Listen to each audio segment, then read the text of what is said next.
iyi mwumva ni radiyo ijwi ry'Amerika.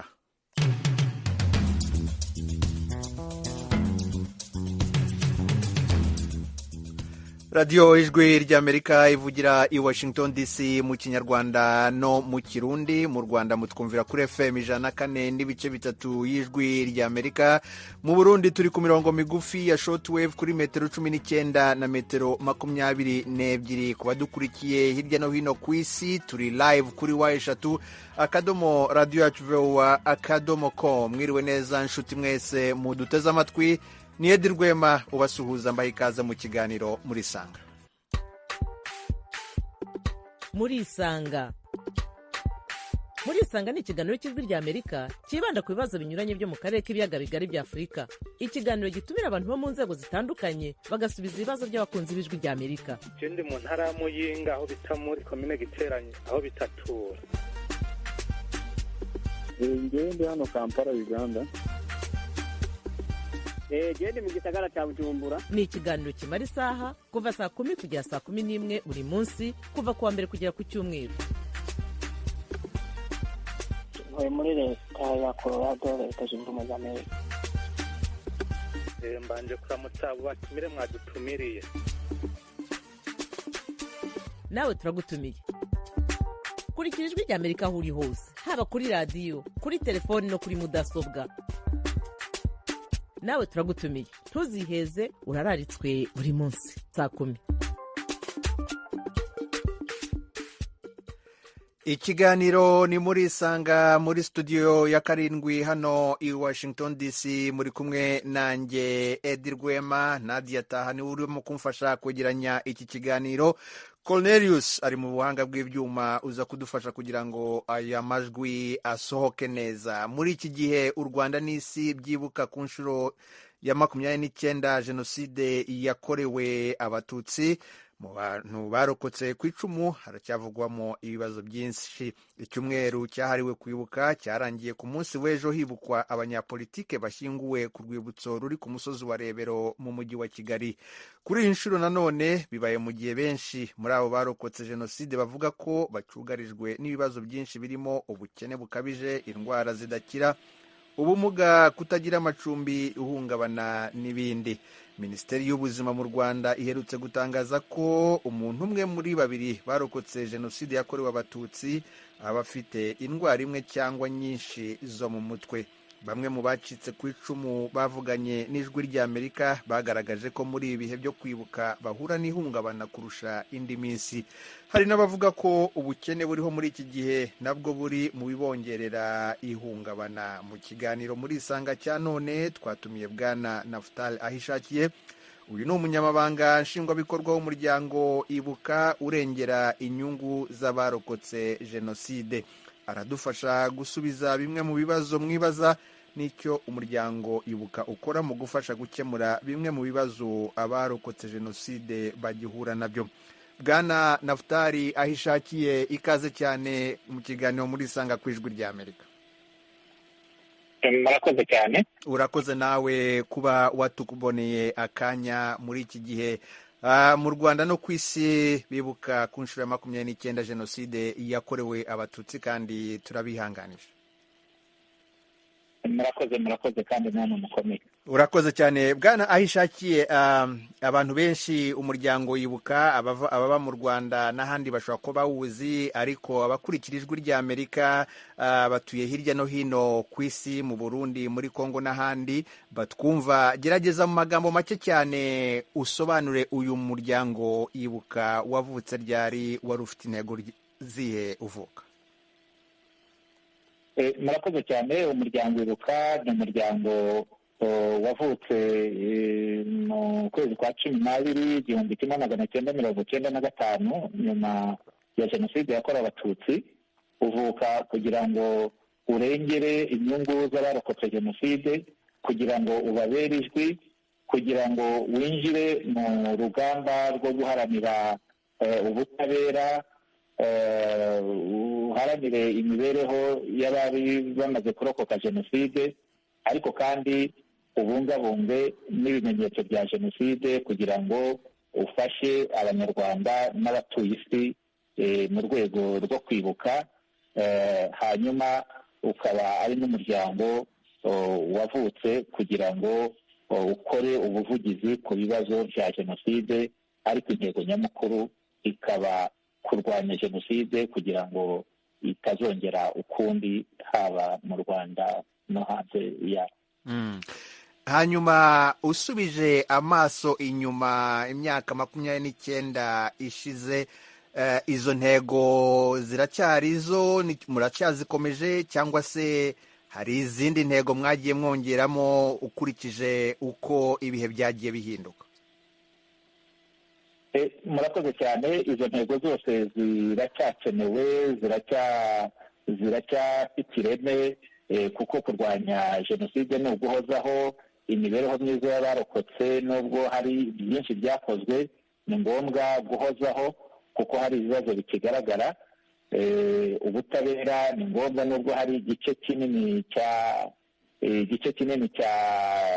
cy'ubutabera bwatanzwe, ariko hirya no hino ku isi mu bihugu hari abakoze jenoside bataratabwa muri yombi, ku buryo nabwo ntabwo abantu bareba ku ruhande. Ni ikintu abantu bagishyize ku mutima, ndetse no gukurikirana ubutabera bwagiye butangwa, uko ibihano birangizwa, kuko hirya no hino usanga hari igihe abantu bagenda bashaka kugabanyiriza ibihano bari barahaye abakoze ibyaha bya jenoside n'ibindi byaha bifitanye isano na jenoside nk'ingengabitekerezo yayo.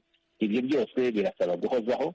Ikindi, nubwo hari byinshi byagezweho, nanone mu rwego rwo kubungabunga, kubika no kwibuka, kubungabunga ibimenyetso bya jenoside, nabyo ni akazi katoroshye, akazi gahoraho. Nabyo abantu ibuka iracyabikoraho, ariko hari n'ibindi bigenda bishyirwamo imbaraga, nko gushyira imbaraga nanone mu komora abarokotse jenoside ibikomere, kongera imbaraga mu guhangana n'ihungabana rishingiye ku buremere rigaragaza. Ibyo byose ni bishya abantu bagenda bongeramo bakora, kugira ngo abanyamuryango barusheho gutera imbere mu buryo bukwiye. Hanyuma Bwana Ahishakiye, gerageza mu magambo make cyane utubwire uko urwo rugendo rumeze, uko rwari rumeze kuva 1994 kugeza ubu mu 2023. Ni urugendo rutari rworoshye habe na mba, kuko abarokotse jenoside yakorewe abatutsi, usibye kubura ababo, ubuzima bw'abarenze miliyoni bakicwa, ariko n'ibyabo birazwi. Ibyabo byari byibwe, byasahuwe, amatungo yishwe, ku buryo jenoside yatwaye ubuzima bw'abantu, ariko n'abasigaye dusiga iheruheru. Byari bigoye kwiyubaka, abantu nta cumbi bagiraga. Gusa amahirwe twagize, leta y'ubumwe bw'abanyarwanda yatubaye hafi kuva 1994 kugeza uyu munsi. Ikintu gikomeye ni umutekano wagarutse mu gihugu. Umuntu akumva afite icyizere cyo kubaho, akumva ikintu atekereje gukora cyarama. Umuntu akumva uko imyaka ishyira indi igataha, akagenda agira icyanga cy'ubuzima, aryoherwa n'ubuzima, yumva kubaho ari ibintu bikwiriye. Ariko kandi n'uburyo bwo kugenda leta ifasha abantu mu bibazo byari ingutu, nk'ibibazo by'amacumbi. Abacitse ku icumu, imiryango itaragiraga icumbi yararibonye, imyinshi igera hafi cyangwa isaga gato 30,000 yabonye icumbi. Abarenze umubare utari mutoya w'urubyiruko rwari rukeneye gusubizwa mu ishuri, kuko rutashoboraga kubona undi warurihira amafaranga y'ishuri. Babonye ubushobozi bahawe na leta irabarihira, ku buryo abantu bagiye biyubaka ibyiciro bitandukanye. Abantu bari bafite ibikomere byo ku mubiri, ibikomere byo ku mutima, uburwayi butandukanye. Abadafite ubushobozi bwo kwivuza, leta irabavuza. ariko izindi ngamba leta yagiye ishyiraho kimwe no ku bandi banyarwanda bose zigamije gukura abantu mu bukene, mu bwigunge, harimo nka gahunda ya gira inka, harimo nka gahunda y'imishinga iciriritse ifasha abantu. Izo gahunda zose zagiye zifasha abarokotse jenoside ku buryo uyu munsi nubwo rwari urugendo rutoroshye, ariko ukurikije imbaraga leta yashyize no mu kubungabunga imibereho y'abarokotse jenoside, niyo mpamvu uyu munsi abantu bahagaze bakomeye, abantu bagiye biyubaka ku kigero gishimishije. Hari uwakwibaza ku kibazo kijyanye n'imibereho myiza y'abaturage. Umuntu akaba yavuga ko izo ari inshingano za leta kandi imibereho myiza ireba abantu bose muri rusange. Nk'ibibazo by'ingutu wavuga ko musigaranye cyane cyane bireba abarokotse jenoside ni nk'ibi? Murakoze cyane. Ikibazo gikomeye uyu munsi abantu bakeneye gushyiramo imbaraga nyinshi ni ikibazo kijyanye n'ihungabana. Ikibazo kijyanye n'ihungabana kiragaragara cyane, ariko kandi kikaba ari n'ikibazo kiba intandaro y'ibindi bibazo byinshi. Ni nayo mpamvu ari ikibazo gikwiye gukemuka, cyangwa se abantu ingamba zikanoga kurushaho zo guhangana nacyo, kuko umuntu ufite ibimenyetso cyangwa se ufite ihungabana biragora ko yagira imbaraga zo gukora ibindi bintu bimuteza imbere. Ihungabana rishobora kukuganisha mu bukene. Biragora ko umuntu yajya ku ntebe y'ishuri ngo yige igihe yibasiwe n'ihungabana, n'ibindi, ku buryo ihungabana riza ku isonga ry'ibibazo biremereye. Ikindi rero twavuga nk'ikibazo kigaragara ni ikibazo cy'ingengabitekerezo. Ingengabitekerezo usanga kigaragara mu by'ukuri. Hashyizwemo imbaraga nyinshi ku rwego rwa leta mu guhashya, mu guhangana n'ikibazo cy'ingengabitekerezo, ariko iracyagaragara. Iyo urebye imbaraga zimaze gushyirwamo muri iyi myaka 29, nubwo imibare yagenda igabanuka, ariko ubundi birababaje kubona hakigaragara ingengabitekerezo haba imbere mu gihugu no hanze. Naho ni ugukomeza abantu bagakora ubuvugizi, abantu bagahuza imbaraga kugira ngo ingengabitekerezo irangire burundu cyangwa ikomeze igabanuke cyane igana kuri zeru. Ibindi bibazo bikiriho ni ibyo bibazo by'imibereho. Abantu bake bubakiwe amazu ku ikubitiro mbere, ubushobozi butaraboneka, uburyo bwo gukurikirana ibikorwa butaranoga, amazu uyu munsi akaba ashaje. Ariko nanone icyo dushima ni ingamba zihari ubu hirya no hino mu gihugu. Leta irimo kugenda isanira amazu, ku buryo nacyo ni ikibazo tubona mu gihe gitoya kizaba cyasubijwe burundu. Bwana Nafutali, akabazo ka nyuma mbere y'uko mfungura amatelefoni kugira ngo abakunzi b'ijwi ry'Amerika hirya no hino ku isi nabo bagire icyo bakubaza kuri icyo kibazo kijyanye n'ihungabana.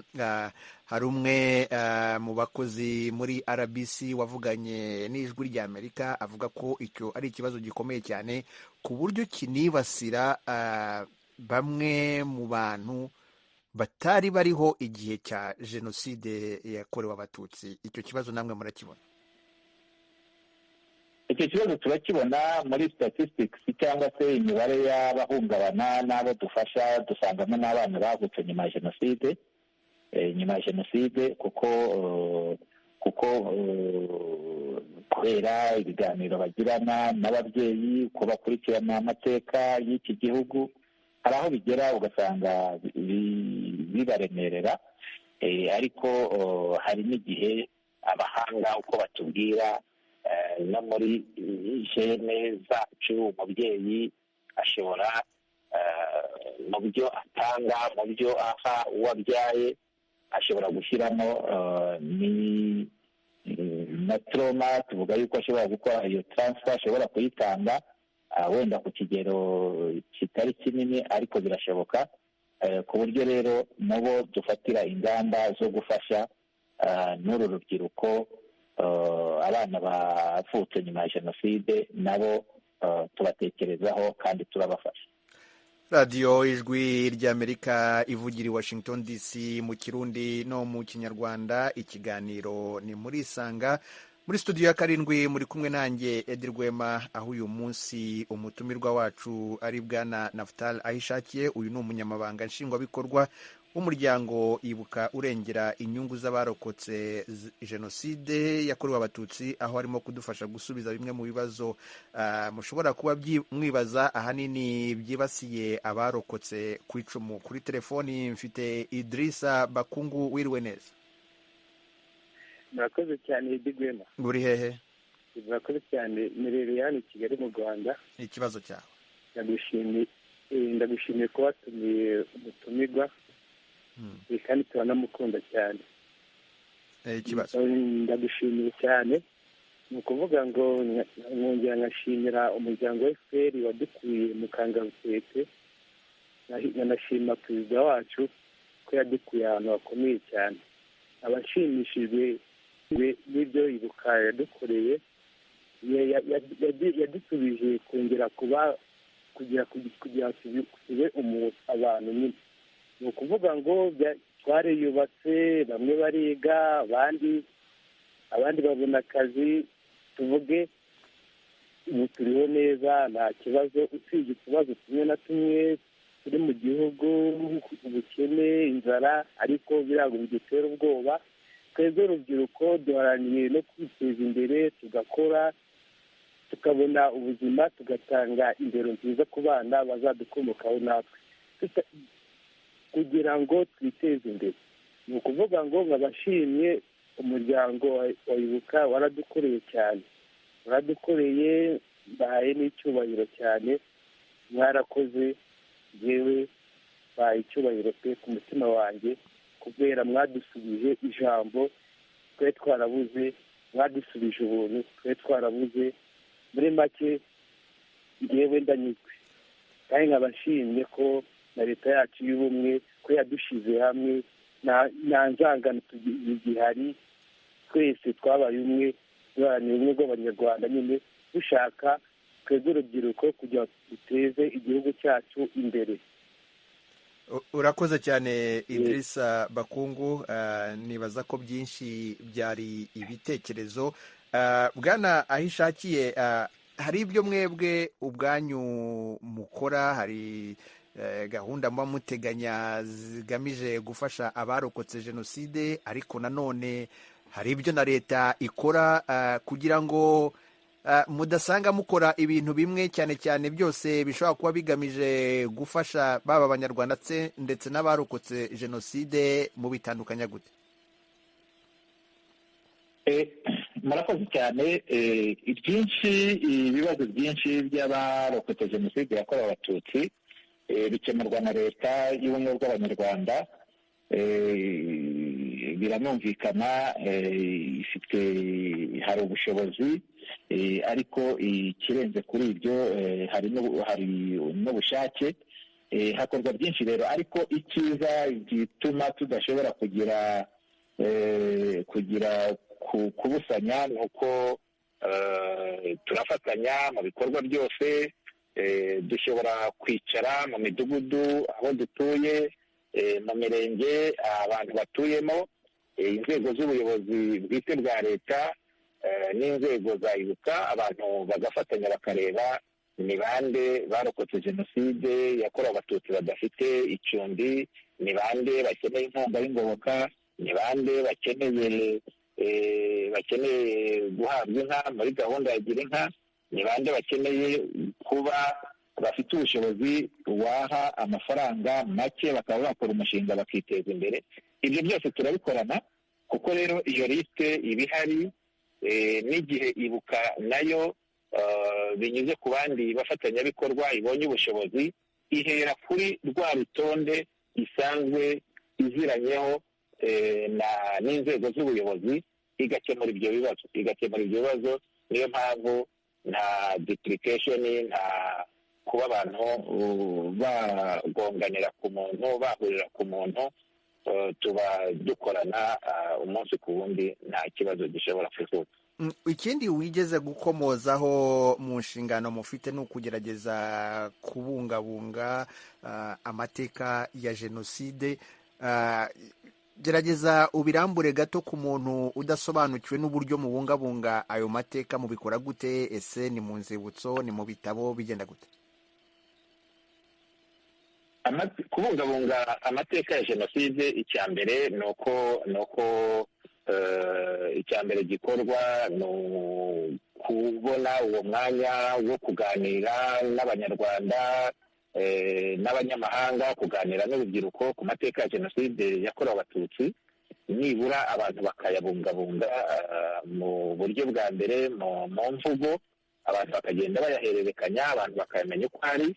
Icya kabiri ni ugufatanya n'inzego z'ubuyobozi kubungabunga inzibutso z'abazize jenoside yakorewe abatutsi, harimo no gushakisha imibiri itaraboneka igashyingurwa mu cyubahiro. Ibyo ngibyo turabikora dufatanyije n'inzego z'ubuyobozi. Ikindi ni ugufasha urubyiruko gushishikariza abanyarwanda n'abanyamahanga kwandika amateka ya jenoside yakorewe abatutsi. Ubu hamaze kwandikwa ibitabo byinshi, kandi n'abanyarwanda ubu bamaze rwose gushyira imbaraga mu kwandika no gusohora ibi bitabo. By'umwihariko muri iyi minsi ubona ko hari n'urubyiruko rugenda rushyira imbaraga mu kwandika ibi bitabo kuri jenoside yakorewe abatutsi uko bishobotse. Ariko kandi umuryango Ibuka mu buryo bwihariye uri no mu gukusanya, hashize iminsi ukora ku mushinga wo kwegeranya inyandiko kuri jenoside yakorewe abatutsi. Hari inyandiko nyinshi zakusanijwe, ariko n'ubu bikaba bigikomeza.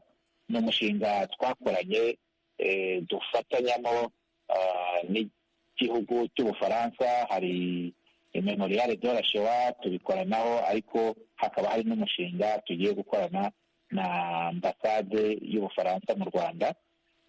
Ariko kandi hakazaba ubu ngubu tukaba dushyira n'imbaraga mu gufata ubuhamya bw'abarokotse jenoside, cyane cyane abageze mu zabukuru, kugira ngo ejo bundi ayo mateka atazatakara, umuntu atazajya arangiza urugendo rwe hano ku isi n'amateka ye akajyana nayo, kandi ari amateka azafasha abanyarwanda n'abanyamahanga. Ibyo rero tuzakomeza kugenda tubyagura, ndetse hazagire n'ibyo abantu bazajya batoranya bashobora gushyira mu buryo bw'ikoranabuhanga, abantu bashobora gushyira kuri murandasi, bikaba byafasha abashakashatsi n'abandi bafite ubushake bwo gukora cyangwa gusohora inyandiko kuri jenoside yakorewe abatutsi. Urakoze cyane. Icyo kijyanye n'amateka turongera tukigarukeho, ariko reka mfate Innocent Nduwimana. Wirwe neza? Innocent, uranyumva? Yego, ndakumva. Uri hehe? Mu Kanyosha mu gisagara cya Bujumbura. Ikibazo cyawe? Ikibazo hafite intererano. Yego. Kino gora abahitanwe n'ikibazo cya jenoside, numvise yuko bavuze ko bahura n'ingaruka mbi, bagahura n'indwara nyinshi. Kino ubona boce mu mashyirahamwe bakingunganya nk'uko mu Burundi byagenze, abahoze ku rugamba bakiyungunganya bakaja mu mashyirahamwe. Nimba leta yabahaye amamituwere canke yaremereye kubavuza ikazabavuza, mugabo bari mu dushyirahamwe yuko two kwiyungunganya, hama nabo bakaza baratera imbere, bakaza barabafasha nabo nyene bazi yuko bafite uturundi bariko biyungunganya. Urakoze Inosa kuri ibyo bitekerezo byawe. Reka mfate na Frederic. Wiriwe? neza Thomas. Edi Rwema uri hehe? Edi Rwema Murambabarira. Nta kibazo. Nitwa Frederic Sarpongo iburega nk'isanzwe mu karere ka Rulindo mu majyaruguru y'u Rwanda. Nkaba nagira ngo ngire icyo mvuga kuri iki kiganiro muri Sanganya duteguriye none. Mu by'ukuri leta y'u Rwanda ntabwo itagize n'ibize igire bimwe na bimwe igarura mu murongo cyane. Dushima uruhare rwayo yagize ko nta mugezi wa burega ubona ko abari baragize ibyo bibazo byo guhura n'ingaruka zimwe zatewe twasigiwe ntabwo bugomba rwakozwe mu gihumbi magana cyenda mirongo icyenda na kane jenoside yakorewe abatutsi. Umurenge wa burega mu by'ukuri by'umwihariko nk'aho mvuka kandi mbibona kabisa amazu yarubatswe kugira ngo batuzwe heza kandi abafite ikibazo bagerageza kuvuzwa. Tukaba twizera ko no mu gihugu hose ariko byakabaye bimeze kuko ibikomere yabasigiye na leta iba ibatereranye wasanga ari ibibazo, ariko turashimira uburyo ki nize leta y'u Rwanda igerageza kubitaho kugira ngo nize ari icyizere cy'ejo hazaza. Kandi nk'abanyarwanda twimakaza ubunyarwanda kandi ntabwo twabatererana. Ni ukuri yaba arabahuye n'ubumuga, ni ukuri ntabwo byari byoroshye, ariko dushima ko leta yacu yari ikikora mu rwego rwo kugira ngo bagarure umutima nabo babe mu Rwanda bisangemo, cyane ko ibyabaye nta ruhare babigizemo ahubwo ari amahano yarwiriye u Rwanda. Mu by'ukuri tugashima uruhare leta y'u Rwanda igira mu kugira ngo abarokotse jenoside bongere babeho neza bisange mu Rwanda. Urakoze cyane Frederic na Inosa. Bwana Naftali, byinshi byari ibitekerezo, sinzi niba hari icyo wifuza kongeraho hanyuma tugakomeza. Ndumva byari ibitekerezo, nta kibazo kirimo, kandi ndabashimira ko bakurikiranye ikiganiro, ndabashimira n'ibitekerezo batanze. Muri ibyo wari uvuzeho bijyanye no kwandika ku byabaye mu gihe cya jenoside yakorewe abatutsi, murimo gushishikariza abantu hirya no hino kwandika ku mateka banyuzemo, ariko hamaze iminsi nanone hagaragaza n'urundi ruhande narwo rwandika ayo mateka. Ibyo mwebwe nkayibuka mubivugaho iki? Kwandika amateka murashaka kuvuga abayagoreka batayandika nk'uko ameze? Ibyo nibyo nashaka kuvuga. Icyo mushaka kuvuga? Yego. Okay. Murakoze cyane. Nibyo kuva jenoside yakorewe abatutsi yahagarikwa n'ingabo za FPR Inkotanyi, ni ibintu bisanzwe. Abategura jenoside aho bava hose bakagera bategura jenoside, bagategura ariko ntibasiga no gutegura kuyihakana. Kuva rero jenoside yakorewe abatutsi yahagarikwa, twabonye abantu, ibyiciro by'abantu, amatsinda y'abantu ashyira imbaraga mu kuyihakana. Abanyarwanda benshi muri bo ni abakoze bakoze jenoside hano mu Rwanda, bajya mu bihugu by'amahanga, bagiye bandika haba inyandiko haba mu mvugo bayihakana. Ariko dushima yuko mu by'ukuri kugeza uyu munsi isi imaze kumenya ukuri, isi ifite ukuri, ariko nubwo bataratamba bagerageza kureba abo bayobya. Ni nayo mpamvu tuvuga ngo abantu ntibashyire imbaraga mu kugaragaza ukuri, mu kwandika amateka kuri jenoside, kugira ngo n'aba bakeya bakigaragara bapfobya bahakana nabo bacika intege, igihe kizagere batsindwe burundu. Niyo mpamvu abantu bafata umwanya bakigisha urubyiruko, bakarusobanurira rukagira ukuri guhagije kuri jenoside yakorewe abatutsi. Niyo mpamvu abantu bandika, ariko ni nayo mpamvu dushishikariza n'urubyiruko n'ibyaha by'ingengabitekerezo bikorerwa kuri za murandasi, yuko nabyo abantu bashyira imbaraga mu kubirwanya. Ariko n'abo ngabo bakirangwa n'iyo mitekerereze n'iyo migirire, bakirangwa n'ingengabitekerezo ya jenoside ko bakwiye kuyireka, kuko ntacyo bibamariye. Ariko iyo urebye hirya no hino n'ibihugu, hari ibihugu byinshi bifite mu mategeko yabyo guhana ibyaha by'ingengabitekerezo. ejo bundi rero bazabikomeza bashyikirizwa inkiko baburanisha. Bwana Naftali, hari abandi batwandikiye nanone bibaza ku bumwe mu muryango wa Ibuka, aho bamwe bavuga ko hari imwe mu miryango irimo kugenda nayo ivuka muri iki gihe, nayo ahanini igizwe n'abantu barokotse jenoside. Abo ngabo bakabashinja ko mwebwe mushobora kuba mukorana na leta aho kugira ngo murebere inyungu z'abarokotse jenoside, ahubwo mukorana na leta, bagahitamo gushinga indi miryango nayo igizwe n'abantu barokotse jenoside. Ibyo bintu mubivugaho iki, kuba bashinja ko mudakorera inyungu z'abarokotse ahubwo mukorera leta? Murakoze. Ntekereza yuko ibyo iyo abantu bakibivuga uhita wumva aho bahagaze, uhita wumva ko ni abantu ku giti cyabo cyangwa se abantu bihuje, ariko bayobye bavuye mu murongo ukwiriye, kuko ntabwo waba uvuga ko uharanira inyungu z'abarokotse jenoside yakorewe abatutsi hanyuma ngo ureke gukorana na leta, kuko ntabwo twavuga ko tunaziharanira kurenza leta y'ubumwe bw'abanyarwanda ifite iyoborwa n'umuryango FPR Inkotanyi wahagaritse jenoside yakorerwaga abatutsi muri 1994. Leta ikagira uruhare rukomeye mu gusana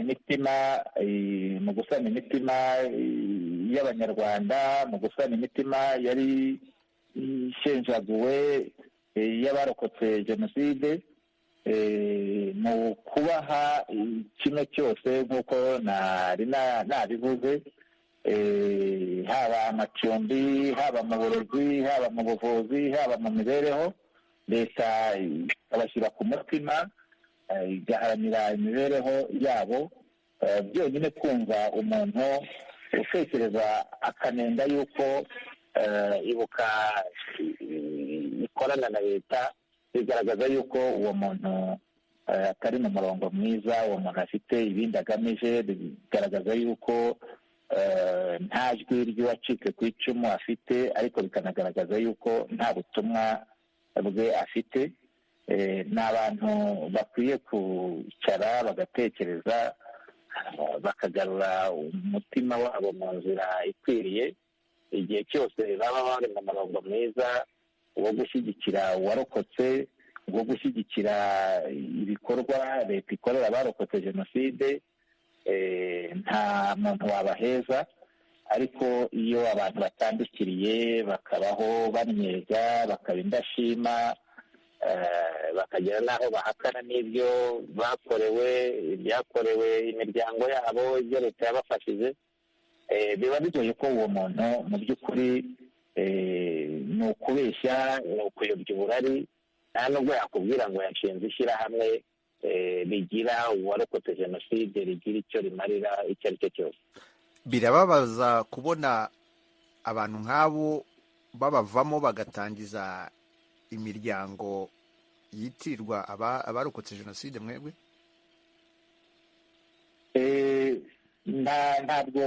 ntabwo bikwiriye. Ni nk'uko nabivugaga, iyo urebye urugendo dukoze muri iyi myaka 29, uburyo leta y'ubumwe bw'abanyarwanda yabaye hafi abarokotse jenoside, uburyo leta y'ubumwe bw'abanyarwanda yubatse iki gihugu igakivangura n'amacakubiri ayo ari yo yose, igatanga amahirwe angana ku banyarwanda bose. Birababaje iyo ubona umuntu nyine umuntu ukwiye kuba afite ku mutima, yemera ibyo yakorewe, ukabona niwe uyobye akajya kubeshya, akajya kuvuga ibidakwiriye. ibyo ngibyo ntawe bitababaza kubona umuntu ukwiye kuba ashima ahitamo kuba indashima. radiyo ijwi ry'Amerika ku murongo wa telefoni dufite kandi na Mugisha Jean. Wiriwe neza? Wiriwe neza. Uri hehe? Mpagaze mu gihugu cya Zambia i Lusaka. Ni amahoro? Ni amahoro turashima. Ikibazo cyawe? Yego ngira gisa n'ikibazo nkongera nkagira n'igitekerezo. Nabonye ati abacitse ku icumu ya jenoside ati ko bafite ibibazo bitandukanye bijyanye n'imibereho. Muganga nkabaza nti leta bizihiza umwaka ugira 29 habaye ubwo bubisha, ariko nkibaza ni kuko leta ititaye habo bantu kugeza aho habikigiye hoho leta ikigirinya bakeya maze gukora by'abo bantu ibona ko abantu batashikikiye nabo. Ikindi nacyo nimba haba abashikiriza ibyo bintu abashikiriza ibitigiri ati agace aba ntibitayeho bakirikana ibitigiri biboneka ko abantu batitaweho n'icyo abo bantu baragize cyane ni abantu bavuga badafite ibyo bashingiyeho kandi byemeye. Urashaka kubaza ibitigiri bijyanye n'abo bantu badahabwa ibyo bakwiye kuba bahabwa, batashyigikiye mu bijyanye n'ubuzima n'amacumbi yabo. Yego, hanyuma intererano wari uvuze nayo? Intererano ni uko leta yabandanya yitaho abo bantu nimba ari byo, nimba atari byo naho bakagerageza kwegera abandi bantu nabo nyine bavuga yuko batashyigikiwe bakerekana icyo by'ukuri ko ibyo bavuga ari ibyo ko atari byo, naho bakagira bakagigaho bavuze. Urakoze Jean Mugisha. Bwana Naftali, Mugisha aribaza niba hari imibare mufite y'abantu barokotse jenoside ahanini bacugarijwe n'ibibazo. Hari ibyo twari twavuzemo, ibibazo bijyanye n'ubukene bukabije, indwara zidakira, ubumuga, kutagira amacumbi n'ibindi. Ese zaba ari intege nke za leta cyangwa se ni ibibazo muri rusange abanyarwanda bose bahura nabyo? Hari umwihariko abacitse ku icumu bafite kuri ibyo bibazo? murakoze. Ibibazo byihariye ku barokotse jenoside, hari indwara birumvikana, hari indwara zikomoka no kuri ako gahinda abantu batewe na jenoside. Nubwo leta ikora byinshi kugira ngo abantu bashobore ibibazo bikemuke, ariko nk'ibyo ngibyo usanga bigihari. Ushobora kureba ugasanga hari abagira ibibazo by'indwara z'ubuhumekero, diyabete, uburwayi bw'umutima n'izindi ndwara abahanga mu by'ubuzima bemeza yuko ari indwara zifitanye isano, zifite aho zihuriye n'ihungabana. Izo ngizo birumvikana zishobora kugaragara ku barokotse jenoside yakorewe abatutsi kurenza abandi. Ibindi ni ibyo bijyanye n'amacumbi. Mu by'ukuri nta ibibazo navuga ko ari bishyashya. Ibibazo byinshi ni ibyo biba bisanzwe ari amacumbi, kandi ushobora kubona umuntu washoboraga kwirwanaho mu myaka 10 ya nyuma ya jenoside, 15, ariko nyuma akagenda agira intege nke.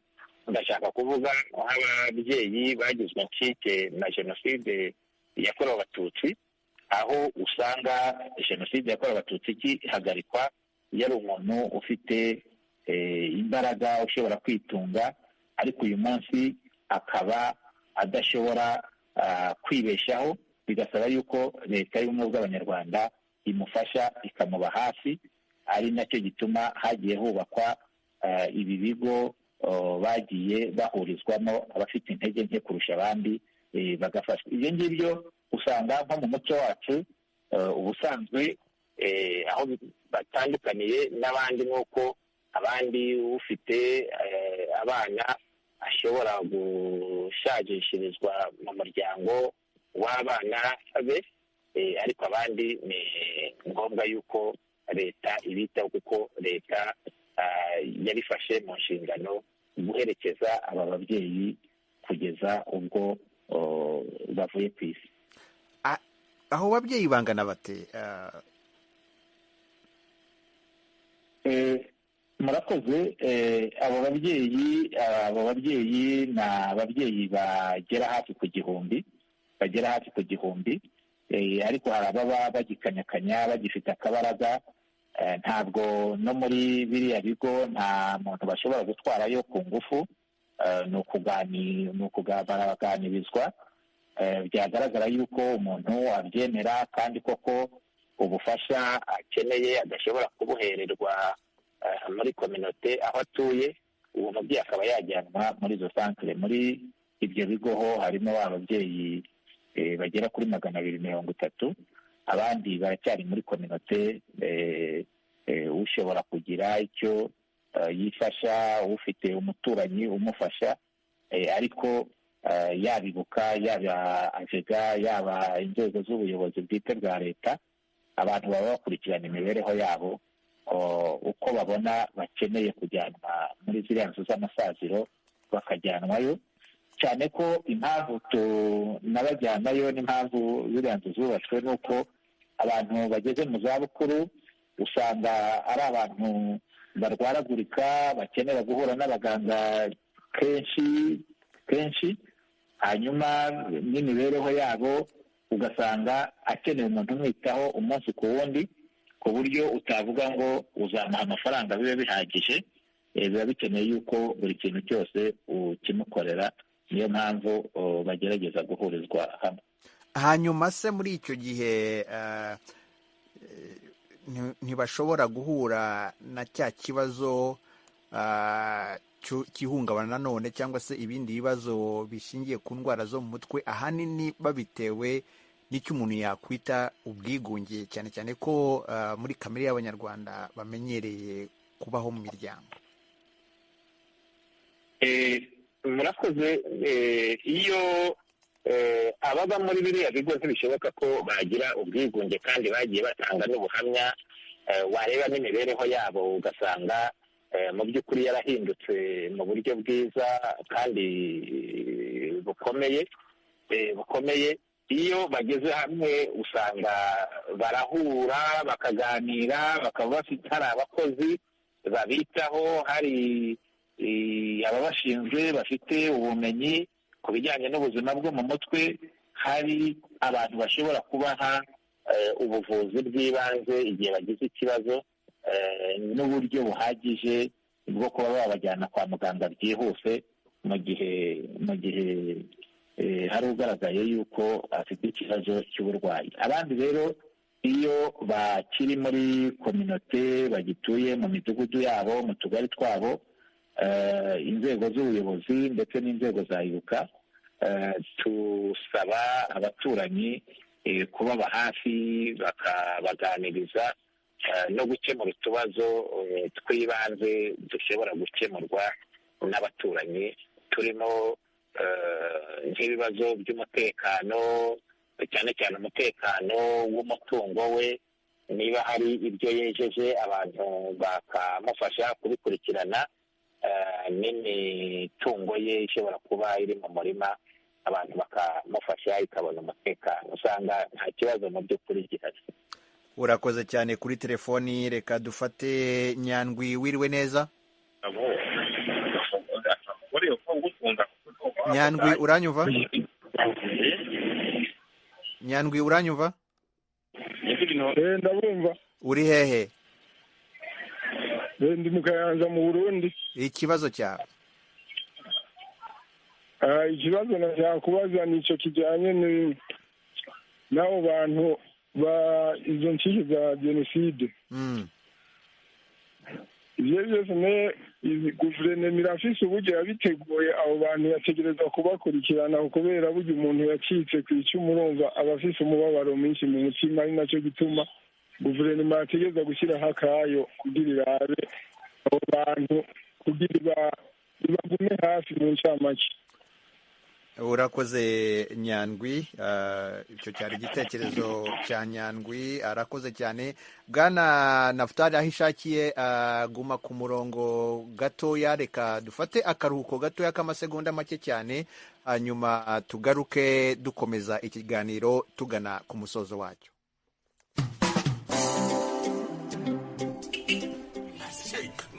igira hirya ariko madamu winyegera ariko abanyabugongera ntabwo njya mbizera muri abanyamitwe ngo jewe ndi uw'ibihugu. yego rata uri umunyarusangikazi kuko nibo bagenda bimyozora nk'inka zabo ariko abirasi bimuhumuruka mani shofe wenda abona ashaka uri iwacu rusangi uradutwara neza kandi ndakwizeye. Mie kwetu ni bugo.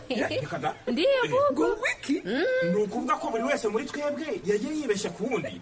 Yabababababa shofe twigende kombo taxi yaje.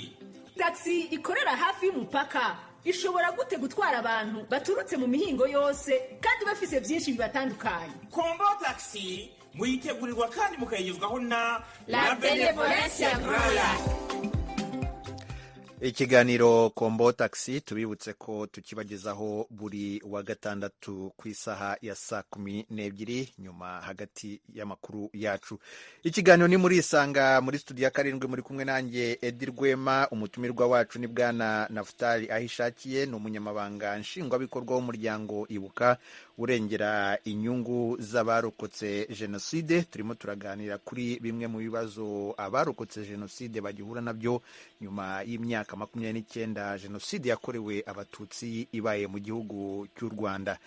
Bwana Naftali, icyumweru cyo kwibuka cyarangiranye n'umunsi w'ejo, ariko mu Rwanda bizwi ko kwibuka bimara iminsi 100 kugeza mu kwezi kwa 7. Nyuma y'iki cyumweru hakurikiraho iki?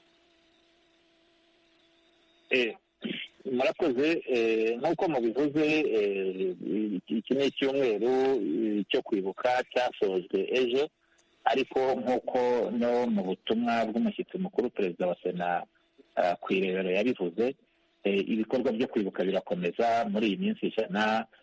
Ni nako amabwiriza ya Minubumwe abiteganya kugeza ku itariki ya 3 z'ukwezi kwa 7. Ni ibikorwa rero ubu n'uyu munsi hari aho byabaye, n'ejo hari aho bizaba. Buri munsi hari abantu babaga bicwaga ku buryo umunsi ku wundi abantu baribuka, abantu bakibuka bari hamwe bagafatanya n'inzego z'ubuyobozi kwibuka jenoside yakorewe abatutsi. Ariko hirya no hino mu gihugu ugasanga n'imiryango, umugabo, umugore n'abana bakagira akanya bakajya ku rwibutso bakunamira ababo, bakongera bakibukiranya ku mateka. Ni ibintu rero, ni igikorwa kizakomeza kandi ni igikorwa kiba kirimo imbaraga nyinshi, gikurikiranwa n'inzego z'ubuyobozi n'iyi miryango y'abarokotse jenoside. Turakomeza tugahuza imbaraga, ni igikorwa rero kizakomeza kugenda neza.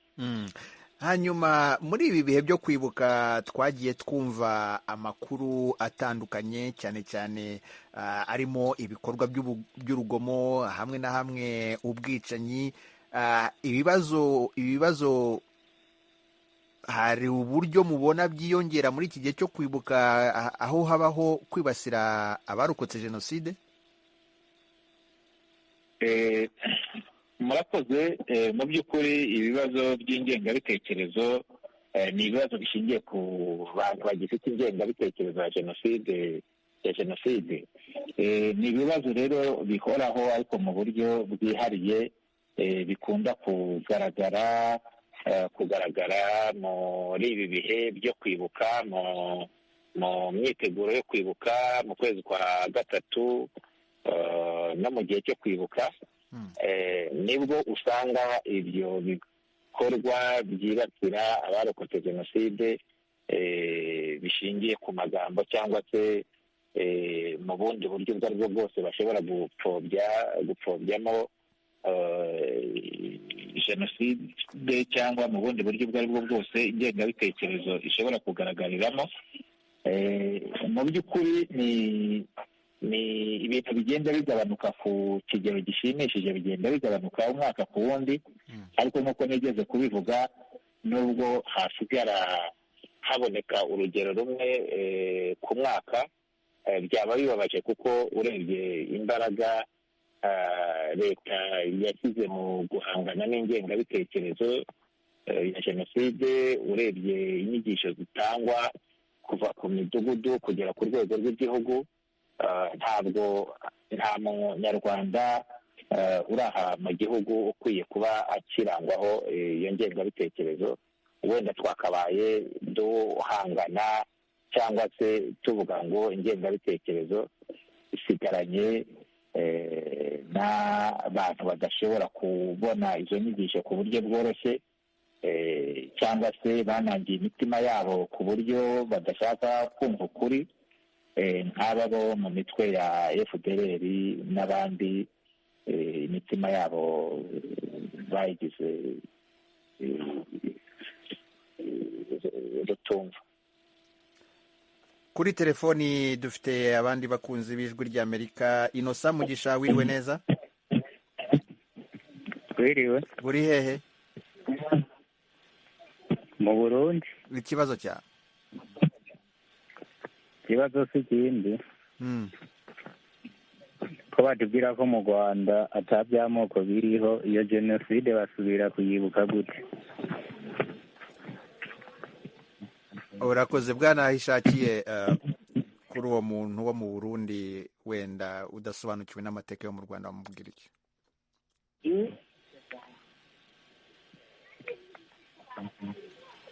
Mu mateka yacu ya kera, mbere y'umwaduko w'abakoloni, abanyarwanda bari umuntu umwe.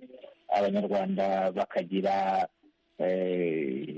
amatsinda bahuriramo bishingiye ku mibereho yabo, ariko nyuma ayo twavugaga nk'ibyiciro byabo babarizwagamo bishingiye ku mibereho, abakoloni bahageze babigira amoko,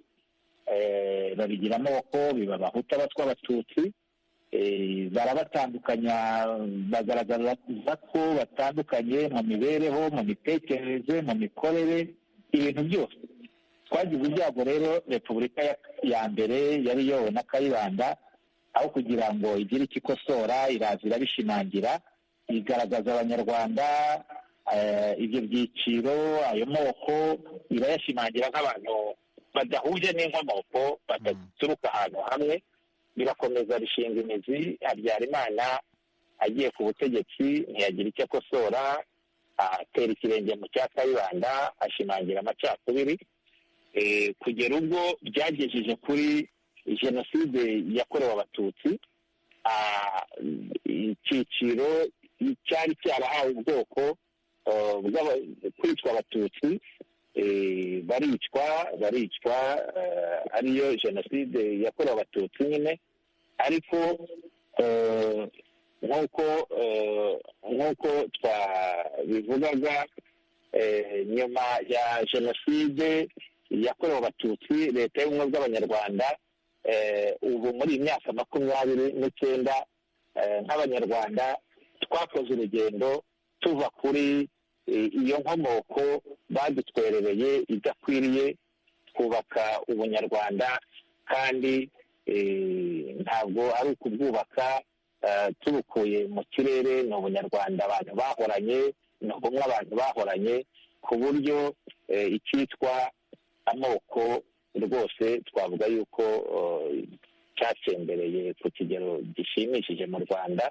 Usibye aba bake bakiyibonamo, nangwa n'ingengabitekerezo ya jenoside, ariko mu by'ukuri navuga yuko abanyarwanda ntabwo bakibona mu moko. Ariko kandi nanone ibi bigahabwa imbaraga n'umurongo uba watanzwe n'ubuyobozi bw'igihugu, aho kera kuri repubulika ya mbere n'iya kabiri kubona akazi, kujya mu nshingano izi n'izi, ibyo byose babirebaga bakareba ubwoko bw'umuntu. Mbese kuri repubulika ya mbere n'iya kabiri ubwoko hari igice kuvuga ngo umuntu ni umuhutu, bikumvikana nk'ibintu bitanga amahirwe, nk'ibintu bitanga ubuzima, nk'ibintu bigukura mu rwego bikagushyira mu rwisumbuyeho. Bavuga umututsi bikavuga umuntu ukwiye gukandamizwa, umuntu udafite uburenganzira ubwo ari bwo bwose. Ariko uyu munsi ibyo byararangiye, nta mahirwe aya n'aya ashobora gutangwa n'ikintu icyo ari cyo cyose usibye ubushobozi bw'umuntu n'izindi ndangagaciro nziza abantu bashobora gushingiraho babona umuntu ashoboye. Bwana Nafutali, mu kanya turaba tugeze ku musozo w'iki kiganiro. Murebye imbere, mugereranije na bimwe mu bibazo mwakomeje guhura nabyo, nuko isi igenda ihinduka, imitekerereze y'abantu iragenda ihinduka, nk'ibibazo muvuga ko bishobora kuzabibasa cyangwa se mushobora kuzahura nabyo mu bihe biri imbere, ni nk'ibihe, mubyiteguye gute?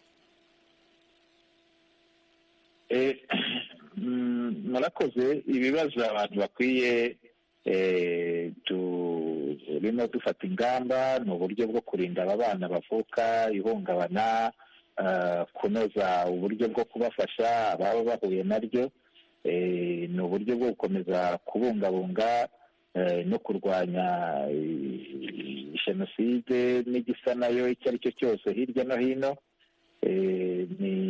Urebye ni ibyo by'ingenzi, ariko kandi no gukomeza gufatanya nk'abanyarwanda tukarwanya icyo ari cyo cyose cyadusubiza inyuma mu cyerekezo turimo cyo kubaka ubumwe bwacu twese.